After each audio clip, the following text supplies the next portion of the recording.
اعوذ باللہ من الشیطان الرجیم بسم اللہ الرحمن الرحیم سورہ بقرہ آیت نمبر 246 الم تر آیات ندی کتلی الی الملأ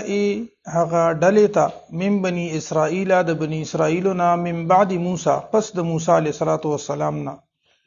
اذ قالوا لنبی هر کله چې دی اویل خپل نبی ته لهم چې د دوی د پاره وو اذ قالوا هر کله چې دوی اویل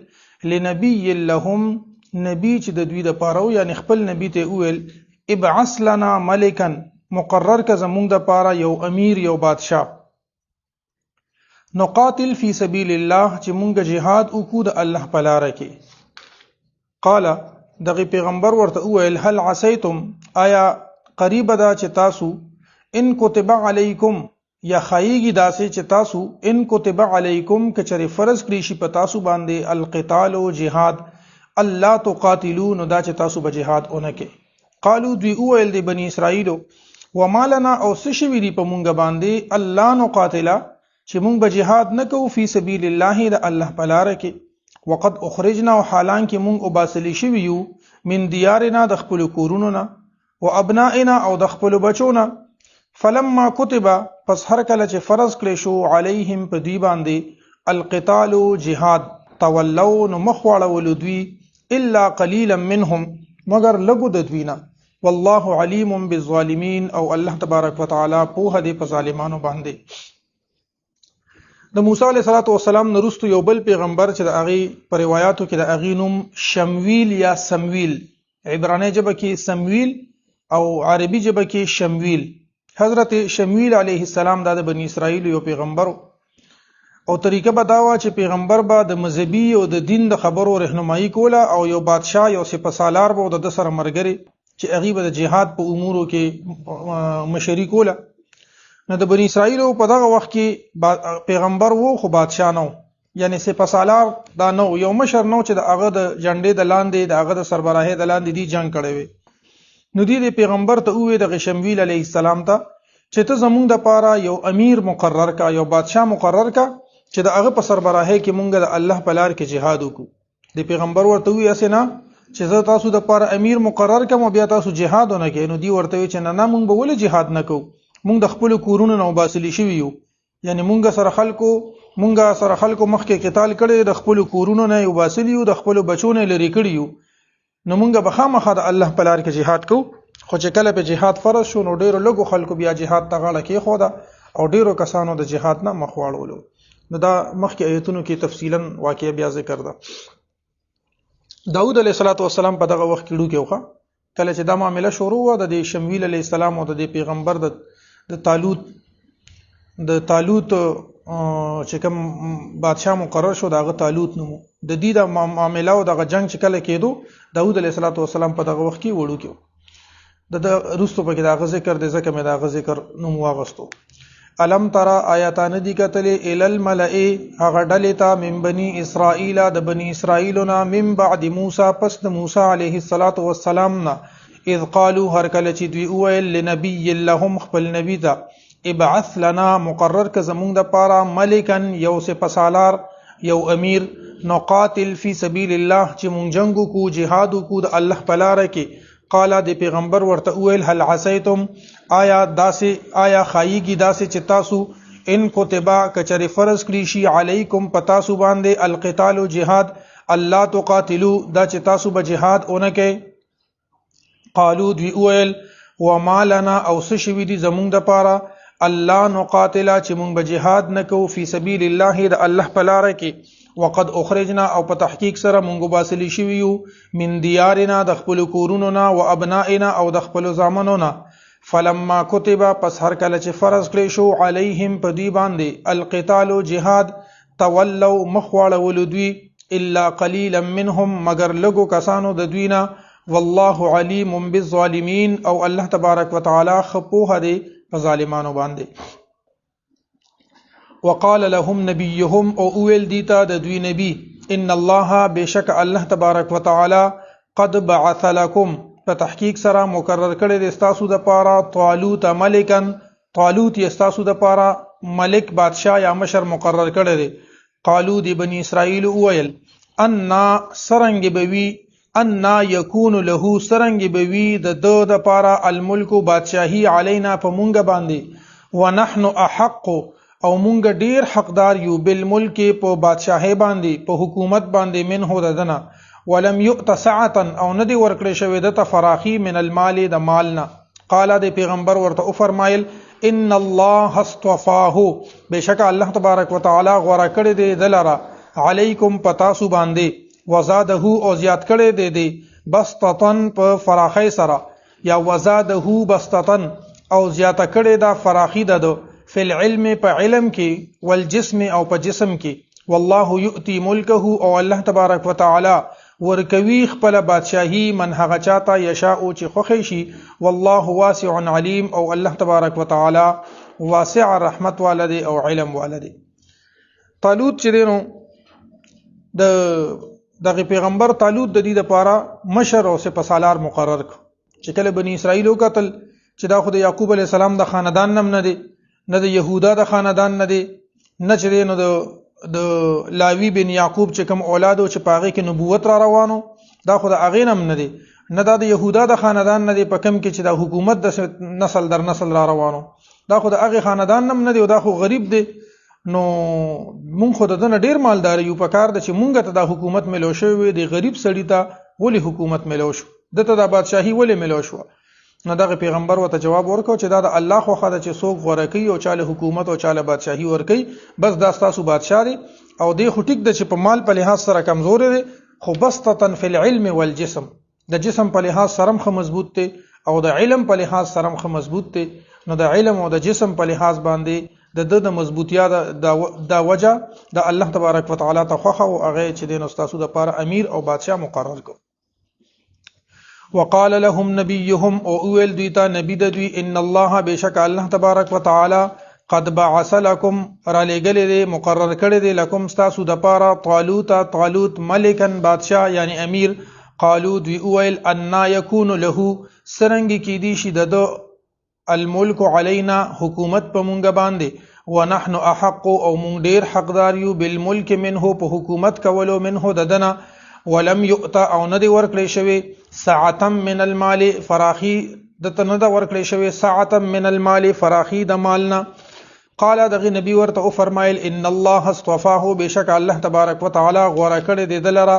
علیکم پتاسو باندې وزاده بسطتن او زیات ور کړی د تکو شادگی فی العلم په علم کې یعنی علم او تزیات ور کړی دی والجسم او په جسم کې یعنی جسم یې مضبوط دی والله یؤتی ملکه او الله تبارک وتعالى ورکوي خپل بادشاہي من هغه چاته یشاء چې خوښي شي والله واسع علیم او الله تبارک وتعالى واسع رحمت والده او علم والده. وقال لهم نبيهم او اول دیتا د دوی نبی ان آیت ملکه چې بشکا نخ د بادشاہي ده ان یاتیکم دا چراب شي تاسو ته التابوت صندوق فيه په هغه کې سکینه من ربکم سامان د اطمینان دی سامان د تسلی دی سامان د سکون دی من ربکم د جانب د رب تاسو نه وبقیه او باقی پاتې شوی سيزونه مما د هغه نه ترکا چې پرې خو دي آل موسی آل د موسی علی السلام و آل هارون او آل د هارون علی السلام تحمله الملائکه روچت کړي به وي د تابوت لرا فرشتو ان فی ذلک بشک پدې کې لآیه خامخا نخدا لکم تاسو د پاره ان کنتم مؤمنین کچریه تاسو مؤمنان. بنی اسرائیل خو بنی اسرائیل وګنه دغه پیغمبر وته وی چې دا طالوت الله تبارک وتعالى تاسو د پاره بادشاہ مقرر کړی دی دی بیا وی چې نه کنه د دې بسنه خیه چې دا الله مقرر کړی دی په دې باندې خو دلیل پکار دی. نو دغه پیغمبر ورته وی چې هغه صندوق چې د تاسو نه روکته دا یو صندوق د بنی اسرائیل سره او هغه صندوق کې بچ دینو دی په مختلف سيزونه دا پکې غیره جمع کړو پاغي کې چې دینو د موسی علیه السلام عصا وا هغه سيزونه هغه نوادر او هغه عجيبه سيزونه هغه سيزونه چې کوم د برکت سيزونه د موسی علیه السلام او د هارون علیه السلام او د اغید آل نه چې کوم سيزونه پاتې شيو هغه سيزونه اغید برکت د پارزان سره خو دی دا په دې تابوت کې خو دی دا تابوت به د دې سره چې دی به کله میدان د جهاد تتللو نو دا تابوت به د ځان سره وړو او د دغه برکتی سيزونه په وجه به الله تبارک وتعالى دی له فتح ورکول. دا چې د نبی کریم صلی الله علیه و آله وسلم د اغي سره چې د کوم سيزونو نسبت راشي عام برکت والدي. لکه موسی یوسف علیه السلام خپل قمیص ورک خپل ورونو له چې دا یو څه او دا زما د پلار په مخ باندې واچوي، فرتد بصیره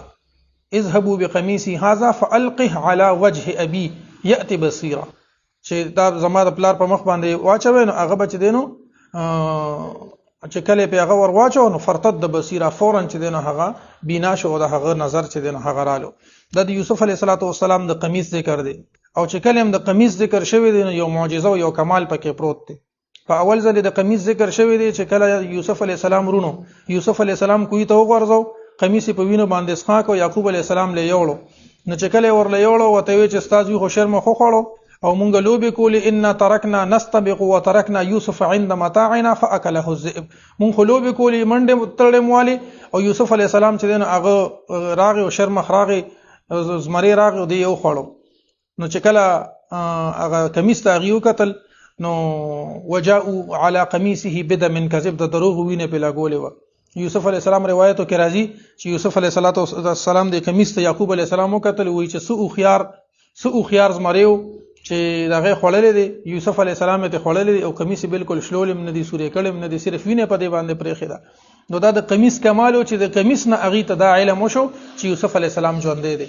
او بیا چې کله یوسف علیه السلام باندې د زلیخې د طرف نه الزام ولګیدو، بیا د قمیص ذکر د ان کان قمیصه قد من قبل فصدقت وهو من الكاذبين، کدا قمیص د مخ کې طرف نشلیدلی زلیخې رښتینه د یوسف علیه السلام دروغجن دي. او ان کان قمیصه قد من دبر فكذبت، او کدا قمیص د رستو طرف نشلیدلی نو یوسف علیه السلام او د خزه دروغجنه ده، او هو من الصادقین، او یوسف علیه السلام د رښتینه دي. کله چې عزیز مصر او قتل فلما راى قميصه قد من دبر قال انه من كيدكن ان كيدكن عظيم، نو دغه قمیص معجزه او کمال په دغه وخت کې مداو چې د دې شلیدو د یوسف علیه السلام بی ګناهی دا ثابت کړ چې دی بی ګناه دی. او په دریم ځل چې د یوسف علیه السلام د قمیص ذکر نو هغه معجزه او کمال ښکارو چې په هغه باندې الله تبارک وتعالى د یعقوب علیه السلام نظر راوستو. یعقوب علیه السلام نظر پر انجام واپس راتلی شو، په دعام واپس راتلی شو، په یو ټوټکا او په یو نسخه واپس راتلی شو. خو بیا ورستو خلک وایي چې نه د پیغمبر په قمیص کې خو څه کمال نه، د پیغمبر په تبرکاتو کې خو څه کمال نه، چې قران کې دا خبره راشي او ټول دنیا خلکو ته پته ولګي چې د پیغمبر هر یو پیغمبر یوازې حضور نبی کریم صلی الله علیه وسلم نه د اغي چې کوم سیس سره نسبت راشي، د کوم سیس سره تعلق راشي، الله تبارک وتعالى اغي کې کمالات او معجزات اچي. د حضور نبی کریم صلی الله علیه و آله وسلم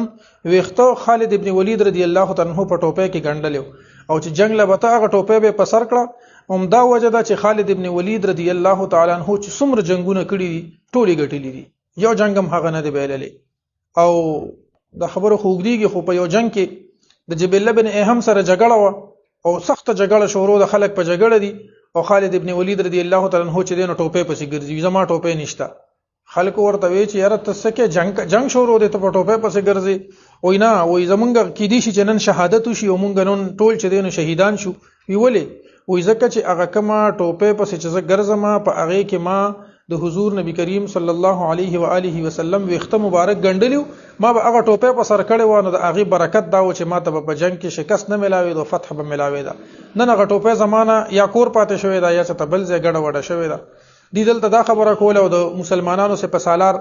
د 10 مبشره صحابي هغه له صحابه کرام چې نبی علیہ الصلوۃ والسلام وته په دنیا کې د جنت زیره ورکړو، په هغه کې یو اخیری صحابي عبیده ابن جراح ته د مسلمانانو سه په سالار په دغه وخت کې د په خپل ځای کې ملاسته خوب کې نبی علیہ الصلوۃ والسلام ولیدو د پښمنی په دی وخت کې چې دې را پاسول دی ورته وی لاړ شه د خالد ابن ولید رضی الله عنه مدد وکړه په جنگ کې په میدان کې گیر دی. چې کله دی را پاسې دل نو فوري تور باندې تیز رفتار اسونو والا سل کسان تیار کړو چې تاسو سل کسان اسونو والا تیار شو، فوري تور باندې چې دینو د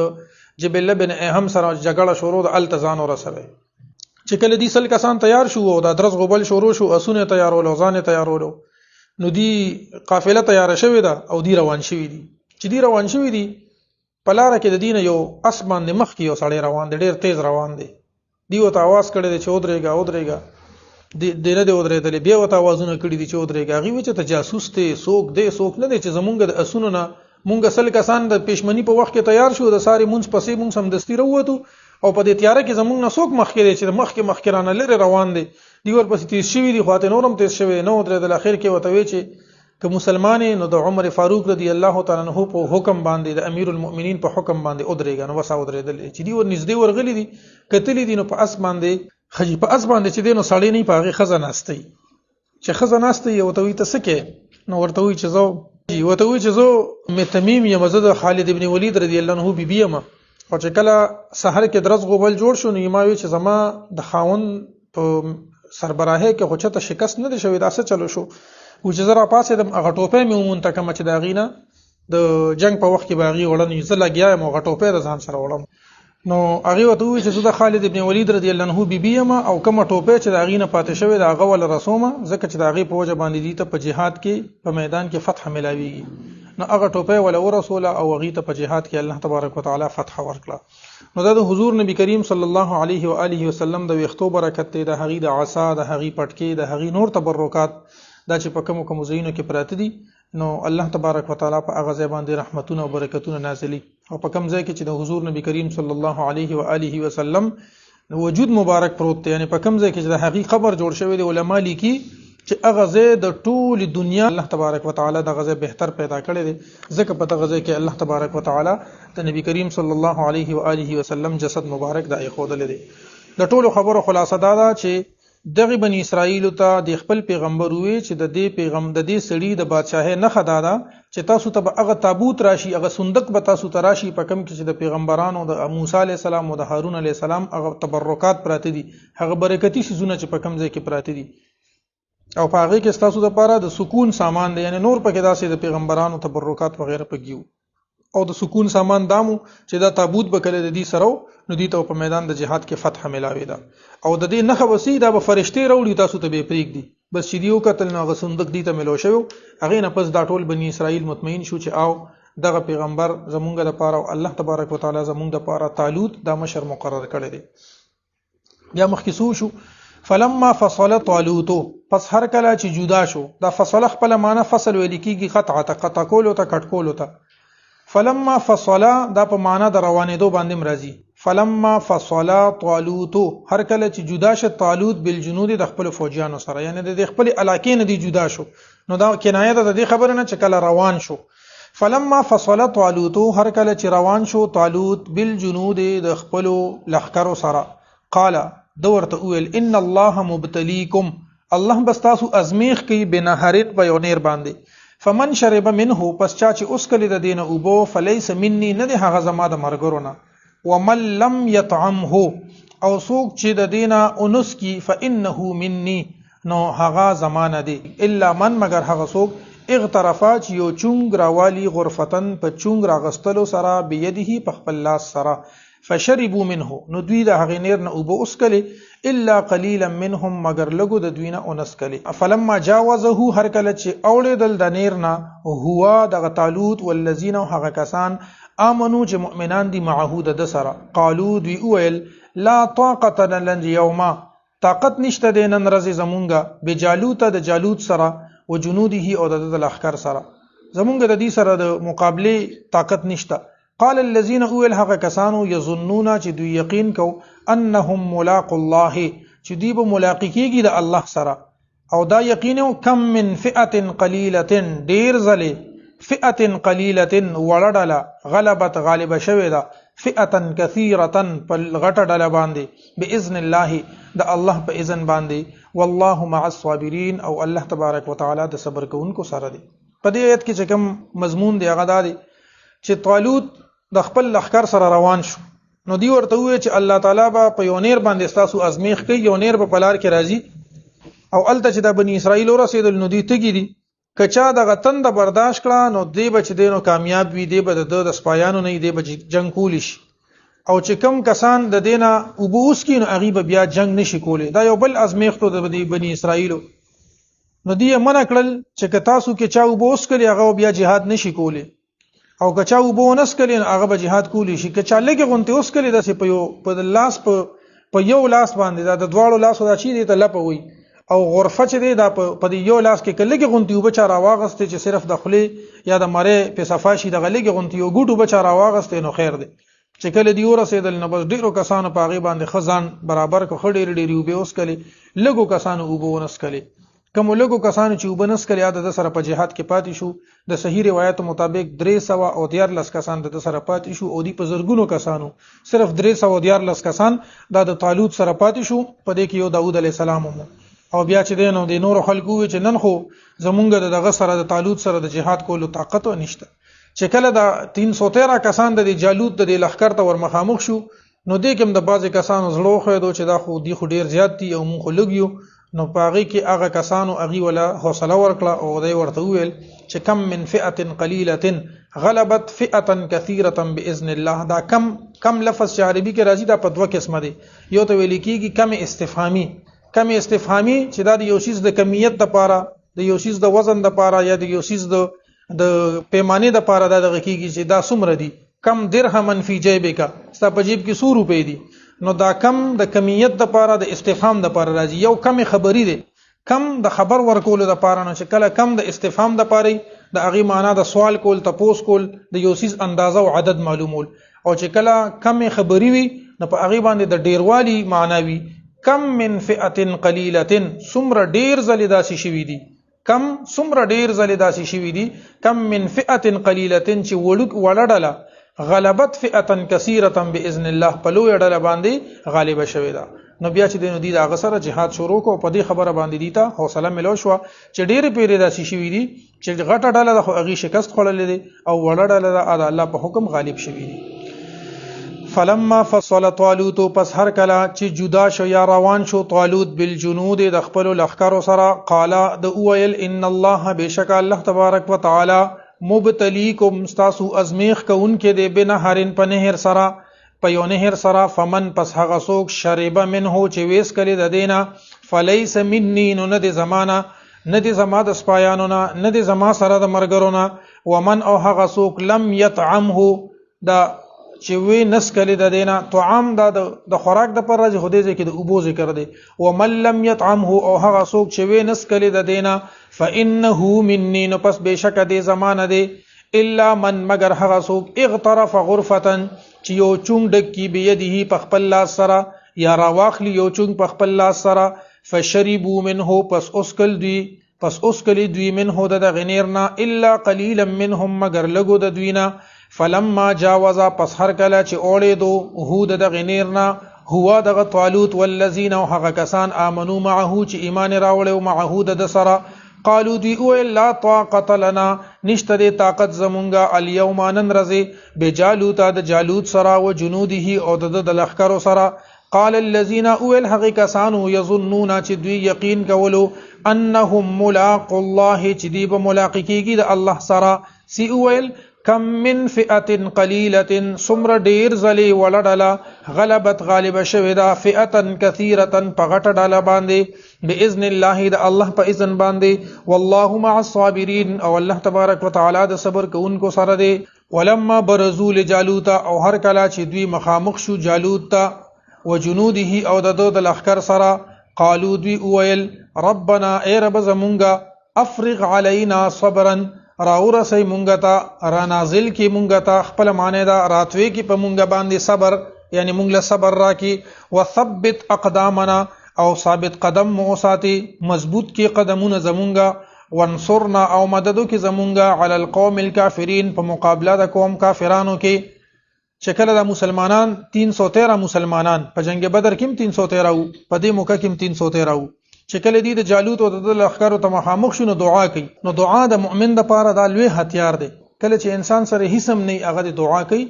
الله تبارک وتعالى فرمای اجيب دعوه الداع اذا دعاني هغه کې ماته اوس د بیا د دعا سورتونه یاد کړیو چې په کم صورت کې دعا په هغه ټیم قبليږي رستو قبليږي نعمت په ملاويږي مصیبت په لري کیږي یا په آخرت کې دا غټول سيزونو خ بدله ملاويږي نو دې دعا وکړه څه دعا وکړه چې مونږ له صبر راکې زمونږه قدمونه مضبوط وساتي او په کافرانو باندې مونږ له فتح راکړي ولما برزوا لجالوت او هر کله چې دوی مخامخ شو جالوت سره او جنوده او د لخر سره قالوا دوی اویل ربنا ای رب زمونږه افرغ علينا صبرا راکې مونږه ته صبر راواچي په مونږه باندې صبر وثبت او مضبوط وساتي اقدامنا زمون قدمونه وانصرنا او فتح راکړي مونږ ته علی القوم الکافرین په قوم د کافرانو باندې فهزموهم فهزموا پس دی مسلمانانو شکست ورکو هم دی جالوت تا باذن الله دا الله په اذن سره وقتل داود جالوت او قتل ک داود علیہ السلام جالوت لرا وآتاه الله الملك او ورکړه الله تبارک وتعالى داود علیہ السلام ته الملك بادشاہی والحکمت او حکمت وعلمه او وخذل دتا مما ده علومنا يشاء چې الله غختل ولولا دفع الله الناس او كن دفع کول الله تعالی خلق بعضهم بعض د دوینا ببعض په بعض نور باندې لفسدت الارض نخامخ فساد بشو پزمکه کې ولكن الله ذو فضل على العالمين لیکن الله تبارک وتعالى خاوند فضل دی په تمام عالمین باندې فهزموهم باذن الله د الله په اذن باندې دی مسلمانانو د جالوت لا شکست ورکړ وقتل داود جالوت او داود علیہ السلام جالوت قتل کو جالوت دا د کافرانو مشرو د کې خلک غلطي کې خیال بوته کوي خط طالوت او جالوت دا جالوت چې نو دا د ابو جهل د جیم نه دا جالوت واخل نه بیا وبګه نه غلطيږي چې کوم ځای کې جیم راځي نو ابو جهل کوم جیم راځي کنه په جاهل کوم جیم راځي او دیم جاهل او ځکه د مسلمانانو سره دی لګیاو نو دی الفاظ ته په خیال کوي نو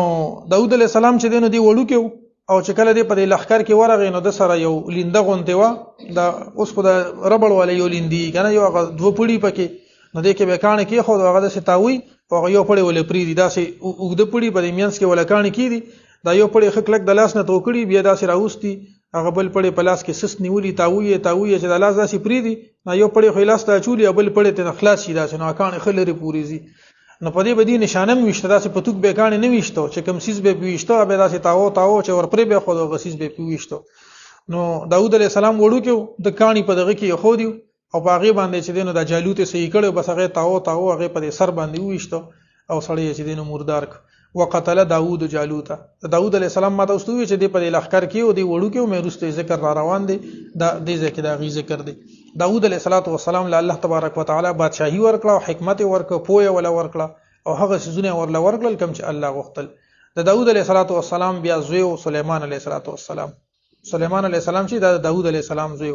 او سليمان علیہ السلام نبی الله تبارک وتعالى داسې بادشاہي ورکړي و چې الله ته وی چې مال داسې بادشاہي راکا چې نه د مخ کې چاله ورکړي او نه نبی زمانه رستو چاله چې دینو ورکړي نو الله ولا چې دینو فسخرنا له الريح تجري بامره رخاء حيث اصاب هوا د تابع شو چې کم خو به د غختل هوا به اورو والشياطين كل بناء وغواص او شیطانانو پریان چې دي دا ټول د غلامانو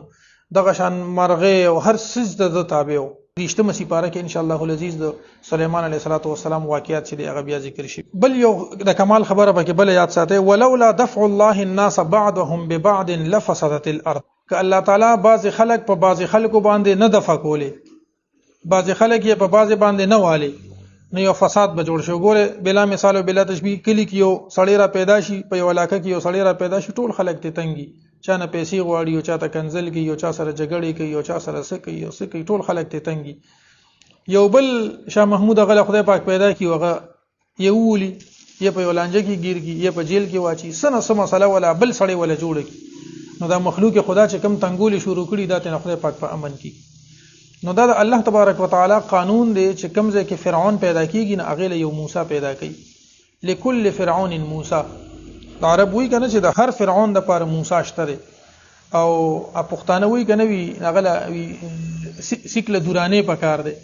نو دا الله تبارک وتعالى هر سیکله یو دورانه پیدا کړي دی دا لكل فرعون موسی دا یو جمله ده چې د دې مطلب دا دی چې کم ځای کې فرعونیت کیږي ظلم کیږي زیاتی کیږي دا غیر لپاره بیا یو غرقون کې یو تباکون کې سړی الله تبارک وتعالى را لېږي دا بیا یو مقوله جوړه شو د دینه لكل فرعون موسی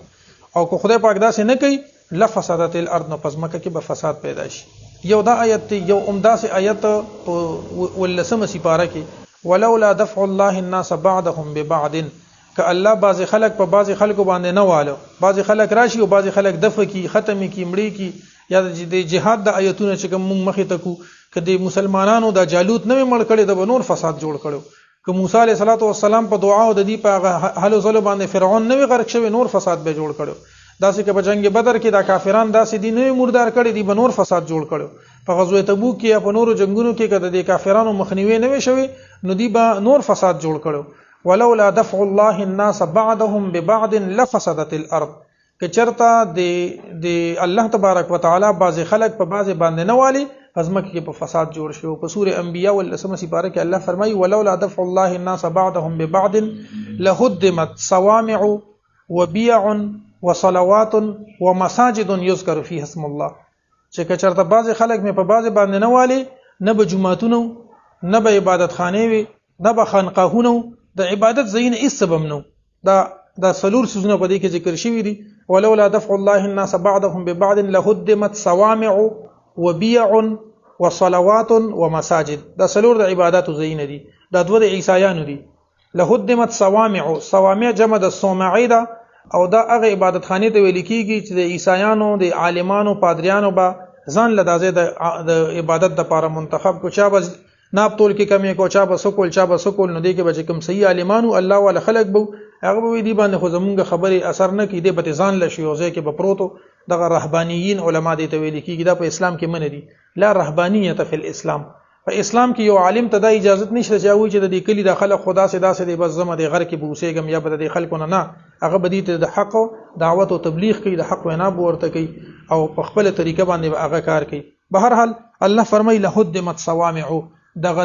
د ځان له علماو چې کوم عبادت خانی دي دا بنړېدلې وي. وبيع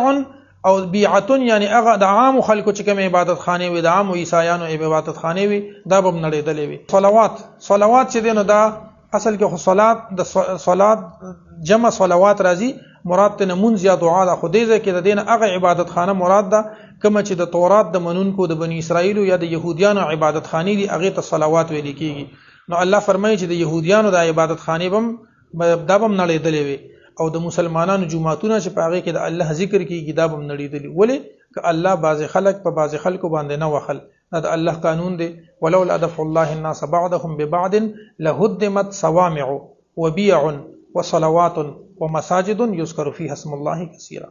نو دا الله قانون دی. ولولا دفع الله الناس بعضهم ببعض لفسدت الارض ولكن الله ذو فضل على العالمين. فهزموهم پس دی شکست ورکو دی مسلمانانو شکست ورکو هم دی جالوتیانو لرا باذن الله د الله په اذن باندې. وقتل داوود او قتل ک داوود علیہ السلام جالوت لرا. وآتاه الله الملك او ورکړه الله تبارک وتعالى داوود علیہ الصلوۃ والسلام ته بادشاہی والحکمت او حکمت یعنی پوها. وعلمه او خدل د تامما د هغه علومنا یشاء چې الله غختل. ولولا دفع الله الناس او کچری ندفع کول الله تبارک وتعالى خلق بعضهم بعض د دینه ببعضن پنو بعض نور سرا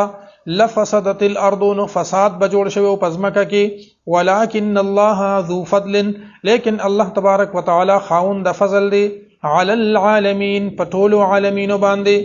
تلک آیات الله دا د الله آیتونه دي نتلوها علیک مونږ لولو دی لرا علیک پتا باندې اے محبوب صلی الله علیه وسلم بالحق په حق باندې. وانک لمن المرسلین او بشک ته د پیغمبرانو نه. په دې اخیری آیت کې الله تبارک وتعالى نبی کریم صلی الله علیه وسلم له تسلی ورکي چې اے محبوب صلی الله علیه وسلم دا کم آیتونه چې مونږ پتا باندې لولو یعنی پتا باندې نازلو دا په حق باندې د الله آیتونه دي. دا د الله آیتونه دي کم چې تا ته نازلېږي او تا باندې تلاوت کیږي. او بیا ول تسلی ورکی وانک لمن المرسلین او بشک ته د پیغمبرانو نه. تلک آیات الله دا د الله آیتونه دي نتلوها علیک مونږ تلاوت کوو د لرا علیک پتا باندې محبوب صلی الله علیه وسلم بالحق په حق باندې. وانک لمن المرسلین او بشک ته خامخا د رسولانو نه. صدق الله العظیم وصدق رسوله النبی الكریم الامین المکین الحلیم الرؤوف الرحیم. مبارک